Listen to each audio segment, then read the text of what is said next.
말씀입니다. 우리 다 함께 일어나셔서 우리 함께 교독하겠습니다. 시편 124편 말씀. 이스라엘은 이제 말하기를 여호와께서 우리 편에 계시지 아니하셨더라면 우리가 어떻게 하였으랴. 사람들이 우리를 치러 일어날 때에 여호와께서 우리 편에 계시지 아니하셨더라면 그때에 그들의 노여움이 우리에게 맹렬하여 우리를 산채로 삼켰을 것이며 그때에 물이 우리를 휩쓸며 시내가 우리 영혼을 삼켰을 것이며 그때 넘치는 물이 우리 영혼을 삼켰을 것이라 할 것이로다. 우리를 내어주어 그들의 이에 씹히지 아니하게 하신 여호와를 찬송할지로다. 우리의 영혼이 사냥꾼의 올무에서 벗어난 새같이 되었나니 올무가 끊어짐으로 우리가 벗어났도다. 우리의 도움은 천지를 지으신 여호와의 이름에 있도다. 아멘. 앉으시기 바랍니다. 오늘은 성전에 올라가는 노래 5번째 시간입니다. 이 시편 역시 다윗이 지었다라고 그렇게 기록되어 있습니다. 여러분 지난번에 다윗이 했던 위대한 일들 여러분 기억나시죠? 수도를 예루살렘으로 옮겼고 그리고 성막을 예루살렘으로 옮겼고 또 성전을 짓기 위해서 모든 것들을 다 준비해 놓은 분이 바로 다윗입니다. 하나님의 시각에서 볼 때 이것보다 큰 일이 없는 것 같아요.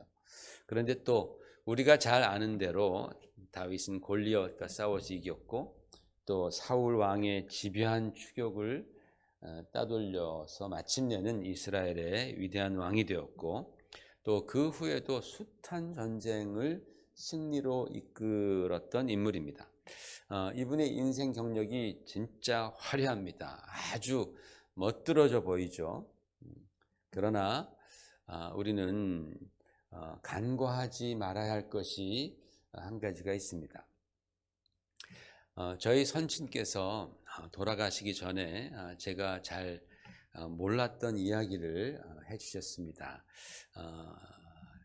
저희 선친은 1932년 평안북도 출생이십니다. 그러니까 초등학교 6학년 때까지 일제시대를 경험하셨고 6.25 때는 그 유명한 흥남부두에서 기적적으로 메르디스 빅토리 홀을 타고 이남을 하셨습니다.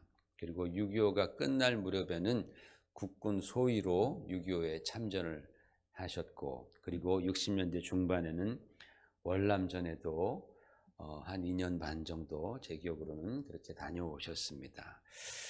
이것이 제가 오랫동안 대충 알고 있었던 아버님의 인생이었는데 돌아가시기 몇 달 전에 그 인생의 중요한 이야기들을 아주 자세히 듣게 되었습니다. 들으면서 야 진짜 영화보다도 더 영화 같은 인생이구나 라는 생각을 했습니다. 그리고 하셨던 말씀이 내가 17번 죽을 고비가 있었다. 그러나 그때마다 정말 기적적으로 그 고비 하나하나를 넘겼다라고 말씀하시면서 그때는 내가 몰랐지만 그 죽음의 문턱에 설 때마다 순간순간 하나님께서 나를 살려주셨다라는 그런 고백을 하셨습니다. 저는 오늘 이 다윗의 고백을 읽어보면서 우리가 대충 알고 있는 그 다윗의 생애보다 얼마나 더 파란만장한 인생을 다윗은 살았을까라는 생각을 해보게 되는 거죠. 정말 수십 번, 수백 번도 넘는 그런 죽을 고비가 그에게 있었을 것이고 우리가 상상할 수도 없는 정말 힘들고 절망스러운 상황을 경험했을 것입니다. 오죽했으면 한 번은 그가 죽였던 그 골리앗의 나라인 블레셋 지방으로 그가 도망을 갔었겠습니까? 오죽했으면 거기서도 그는 죽지 않으려고 침을 질질 흘리면서 헛소리를 하는 미친 사람 흉내를 내면서 겨우겨우 살아나올 수 있었습니다. 하지만 그럴 때마다 하나님께서는 그와 함께 하셔서 위기를 벗어나게 하시는 거죠. 그래서 그는 과거를 회상하면서 이렇게 고백하는 겁니다. 같이 읽어보십시다. 여호와께서 우리 편에 계시지 아니하셨더라면, 여호와께서 우리 편에 계시지 아니하셨더라면 우리가 어떻게 하였으랴라는 거예요. 이게 공적인 시편으로 아마 지어졌으니까 우리라고 얘기를 했겠죠. 아마 다윗은 여호와께서 내 편에 계시지 않았더라면, 여호와께서 내 편에 계시지 않았더라면 내가 지금 어떻게 되었을까라고 그렇게 고백하고 있는 것입니다. 여러분은 인생 중에 고비가 몇 번 있으셨습니까?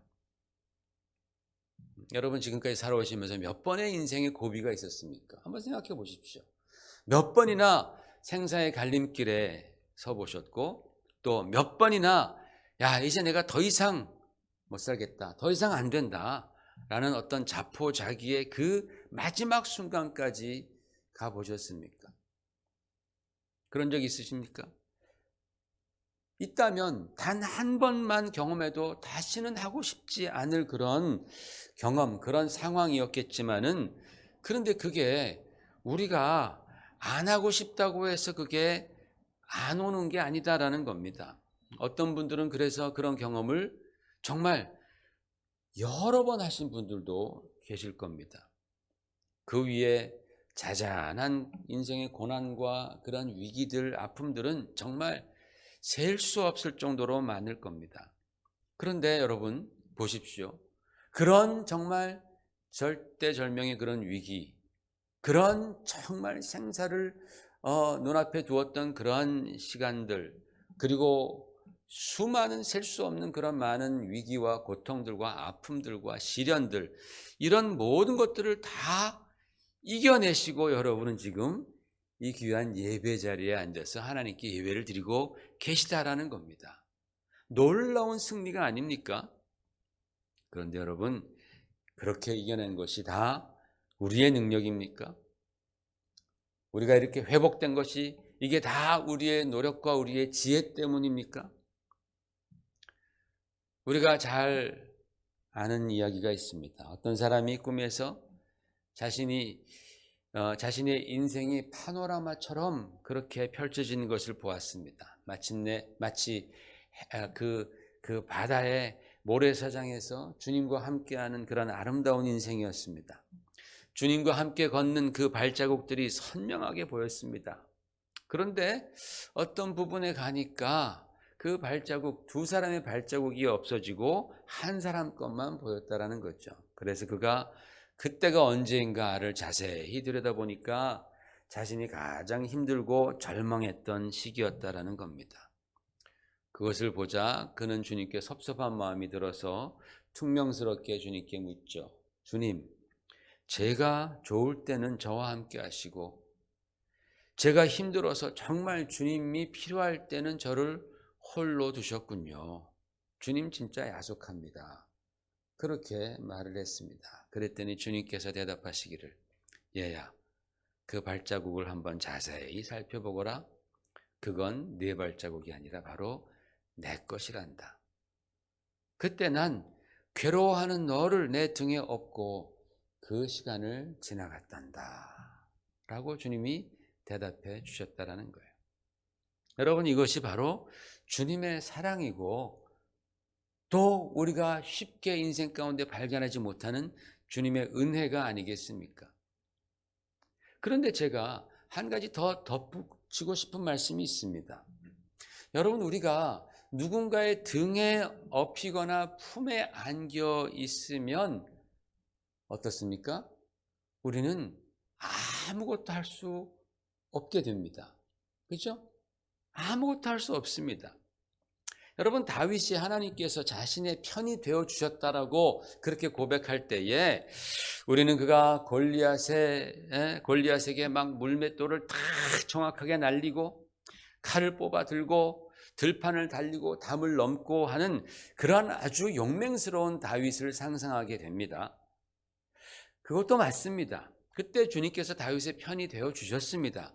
그러나 그것보다도 사실 다윗이 무능할 때, 다윗이 무기력할 때, 다윗이 큰 실수를 하고 죄를 범했을 때에, 그리고 정말 아무것도 할 수 없을 만큼 그의 심신이 지쳐 있어서 거의 막 공황 상태에 이르렀을 때에, 바로 그러한 상태에 처해 있을 때에 하나님께서는 다윗의 편이 되어 주셨다라는 것을 우리는 주목해야 됩니다.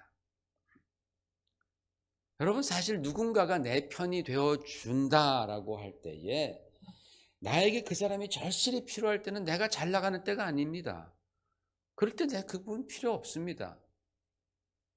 누군가가 나의 편이 되어 줄게 했을 때 내가 정말 그 사람이 필요한 것은 내가 무기력하고 내가 절망하고 내가 실수할 때가 아니겠습니까?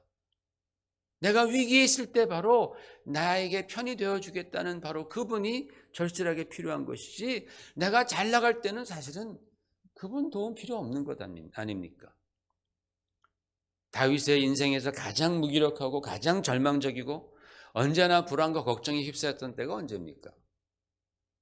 가장 먼저는 언제겠어요? 사울 왕이 정예 부대를 이끌고 그 어린 다윗을 죽이려고 쫓아다니는 겁니다.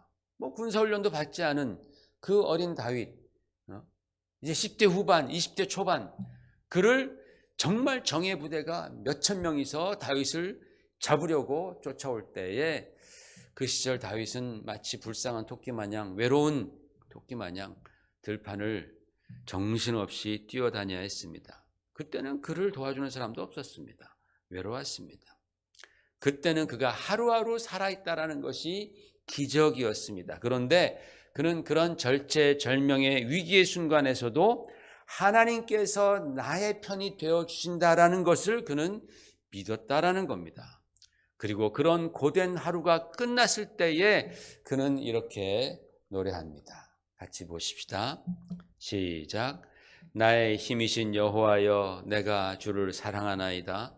여호와는 나의 반석이시요 나의 요새시요 나를 건지시는 이시요 나의 하나님이시요 내가 그 안에 피할 나의 바위시요 나의 방패시요 나의 구원의 뿌리시요 나의 산성이시로다. 내가 찬송받으실 여호와께 아뢰리니 내 원수들에게서 구원을 얻으리로다. 아멘. 시편 18편이 그 사울의 손에서 벗어났을 때에 그가 지었던 노래입니다. 아까 말씀드렸던 다윗이 사울의 추격을 피해서 블레셋으로 도피했다 그러지 않습니까? 거기서도 잡혀 죽을까 봐 미친 채 하면서 막 침을 수염에다 질질 흘리고, 그러다 또 거기서도 쫓겨납니다. 여러분, 그때 생각해 보십시오. 얼마나 다윗이 무기력하고, 요즘 말로 말하자면 얼마나 다윗에게 멘붕이 왔겠습니까? 그런데 그런 후에 그가 또 시편을 기록합니다. 그게 34편입니다. 자, 같이 읽어보십시다. 시작. 내가 여호와를 항상 송축하며 내 입술로 항상 주를 찬양하리이다. 여호와의 천사가 주를 경외하는 자를 둘러 진치고 그들을 건지시는도다. 너희는 여호와의 선하심을 맛보아할지어다. 그에게 피하는 자는 복이 있도다. 여호와는 마음이 상한 자를 가까이 하시고 충심으로 통회하는 자를 구원하시는도다. 아멘. 여러분, 다윗이 얼마나 참담한 그런 경험을 합니까? 그런데 그런 순간에도 하나님께서 내 편이 되어 주신다라는 것을 그는 잊지 않았어요. 그것을 믿었다라는 거예요. 참, 그 얼마나 믿음이 큽니까? 얼마나 하나님 보시기에 그 믿음이 이쁘겠습니까? 야, 정말 다윗이 저렇게 힘든 지경에서도 내가 그의 편이라는 것을 그는 믿고 있구나. 그러니 하나님께서 어떻게 개입을 안 하시겠냐라는 겁니다. 그래서 그 믿음대로 하나님께서는 그를 구해주시고 훗날 이스라엘에서 가장 높은 자리까지 높여 주시는 것 아니겠습니까? 그러나 다윗이 왕이 된 다음에도 정말 힘들고 어려울 때가 많았습니다. 아마 다윗의 인생에서 가장 힘들었을 때는 자기가 가장 사랑했던 아들 압살롬에게 배신을 당하고 그 압살롬의 칼에 죽지 않으려고 살아남기 위해서 왕궁을 버리고 예루살렘을 떠날 때였을 것입니다. 그때의 그 순간을 기록해 놓은 성경이 이렇게 말하고 있습니다. 사무엘하 15장 30절 시작.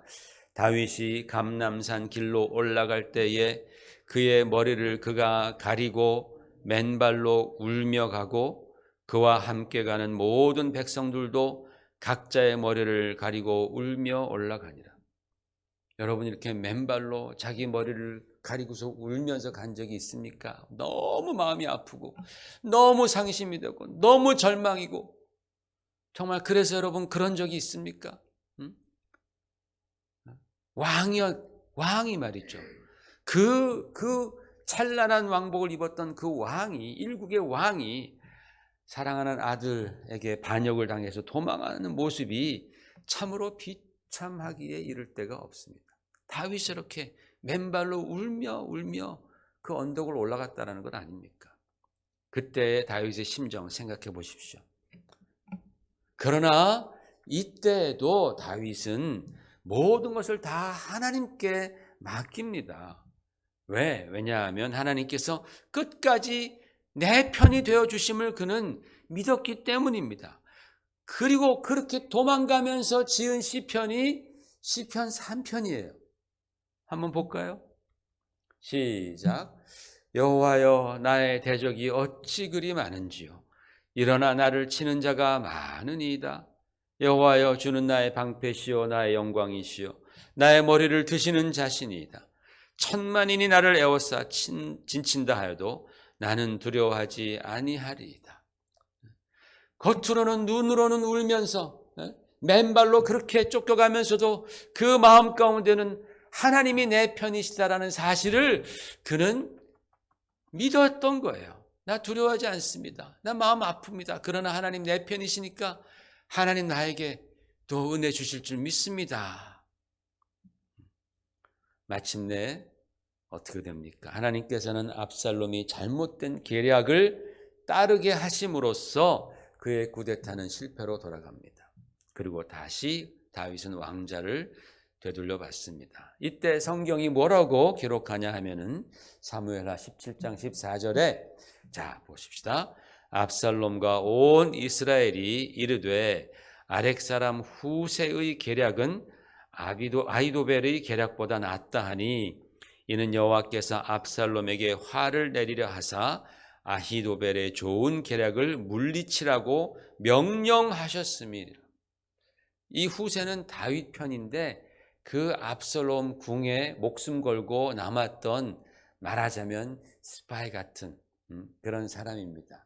이 사람의 계략이 그 아히도벨이라는 정말 또 지략가였는데 그 사람의 계략보다 사실은 좋지 않았어요. 아히도벨의 계략이 맞았는데 아히도벨은 진짜 이 압살롬의 편이었는데 하나님께서 역사하사 압살롬이 자기의 정말 측근이었던 아히도벨의 계략을 듣지 말고 저 후세의 계략을 듣게 압살롬에게 명령하셨다는 거예요. 하나님 명령을 하셨다고 성경은 그렇게 되어 있습니다.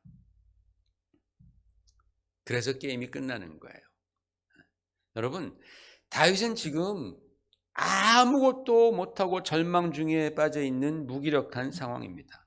그에게는 계략도 없고 싸울 용기도 안 나고 그냥 어떻게 보면 여기서 그냥 내 인생은 끝이다. 그냥 죽고 싶은 심정이었을 겁니다. 그런 상황에서 그가 한 가지 할 수 있었던 유일한 것은 뭐냐? 그냥 하나님 품에 안겨 있는 거예요. 하나님 등에 엎혀 있는 것입니다. 거기서 가만히 있는 거예요. 무기력하게. 그런데 다윗은 가만히 있었는데 하나님은 가만히 계시지 않았다라는 거예요. 약해지고 두려워하고 슬퍼하는 자기 편 다윗을 위해서 하나님께서는 역사하시는 것이죠. 압살롬의 마음 가운데에 역사하셨습니다. 그래서 아비에게 반역하고 하나님의 뜻을 거역한 압살롬을 하나님은 심판해 주시는 것입니다. 왜? 다윗이 바로 하나님 편이기 때문에. 하나님이 바로 압살롬의 편이 아니라 다윗의 편이었기 때문입니다. 여러분, 우리가 인생을 살면서 누군가가 정말 내 편이 되어준다면 얼마나 마음이 든든하겠습니까? 그죠? 정말 내 편이 되어주는 사람이 단 한 사람이라도 있다면 얼마나 마음이 든든하겠어요? 내가 잘 나갈 때는 주위에 사람들이 많이 모입니다. 내가 권력이 있어 봐요. 내가 복권 한 장 맞아 봐요. 그러면 어떻게 알고, 안 본 지 50년도 넘은 유치원 동창이 연락을 온다라는 거예요. 근데 나는 유치원을 안 다녔거든. 연락이 막 와요, 그런 사람들이.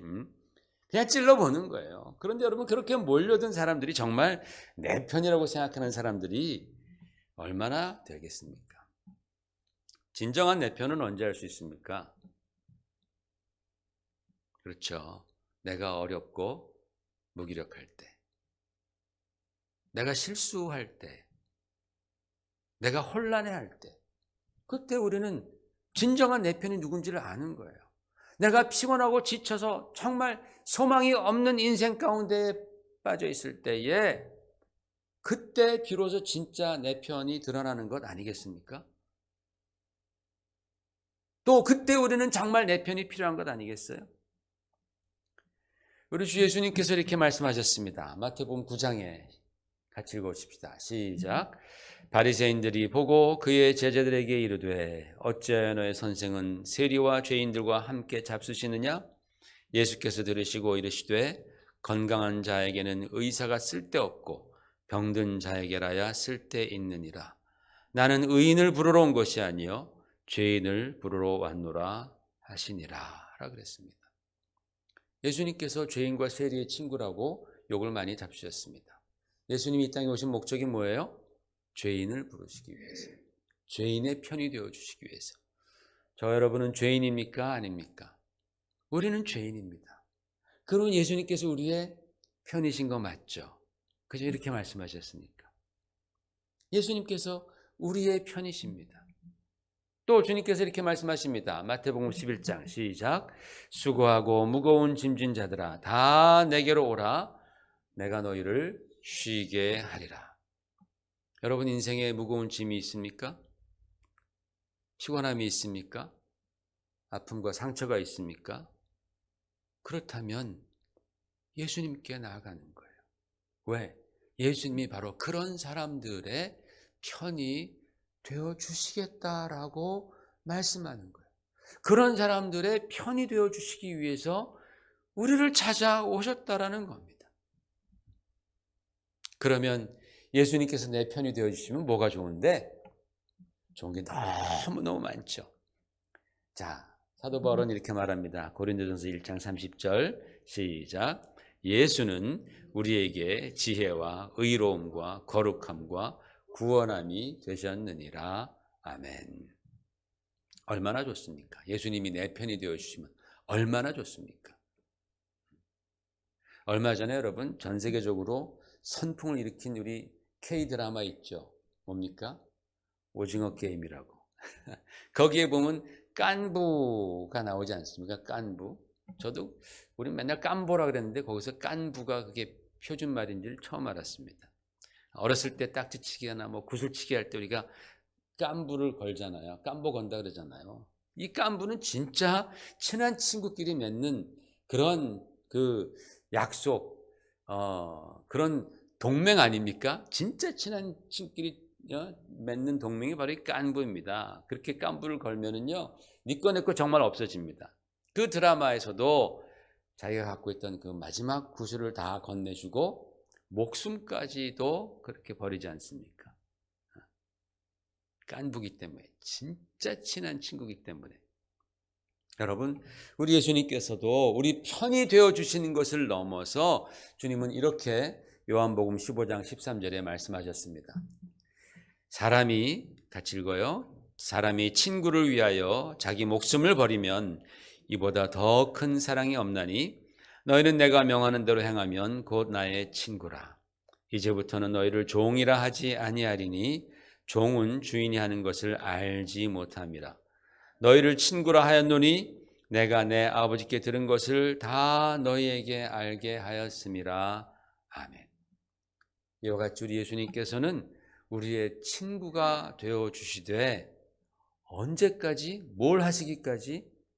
바로 십자가에 죽으시기까지 저와 여러분의 친구가 되어 주신 것입니다. 주님은 목숨 걸고 우리 편이 되어 주신 거예요. 여러분, 우리는 정말 목숨 걸고 주님의 편이 되려고 합니까? 우리는 정말 목숨 걸고 우리는 주님의 친구가 되어 드리려고 우리는 힘씁니까? 여러분, 우리 하루하루의 삶이 기적입니다. 그렇죠? 우리 하루하루의 삶이 기적이에요. 그런데 이 기적들은 다 우리 주님께서 내 편이 되어 주셔서, 나의 친구가 되어 주셔서 나의 삶 가운데에 계속적으로 일어나는 축복인 것입니다. 만일 창조주 하나님께서 내 편이 되어 주시지 않았다면 우리는 지금 어떻게 되었을까요? 만약 구원자 예수 그리스도께서 내 편이 되어 주시지 않았다면 우리는 앞으로 어떻게 될까요? 생각해 보셨어요? 나에게 정말 내 편이 되어 주시겠다고 말씀하시는 그 하나님께 우리는 정말 우리도 하나님, 나는 당신의 편이 되어 드리겠습니다 라고 우리는 말하고 있느냐라는 거예요. 이 세상에서는 물론이고 나중에 하나님의 심판대 앞에 섰을 때에 우리 주님께서 우리를 보시면서, 우리를 가리키면서, 아버지, 이 사람은 제 친구입니다. 그도 한평생 내 편이 되어주었고 나도 그의 영원한 편이 되어주었습니다. 제가 십자가의 죽음으로 저는 그의 편이 된 거 아시지 않습니까? 그가 부족하지만 아버지 선처해 주시옵소서 라는 기쁨의 말씀, 영광의 말씀을 들으시기를 주의 이름으로 축원을 드립니다.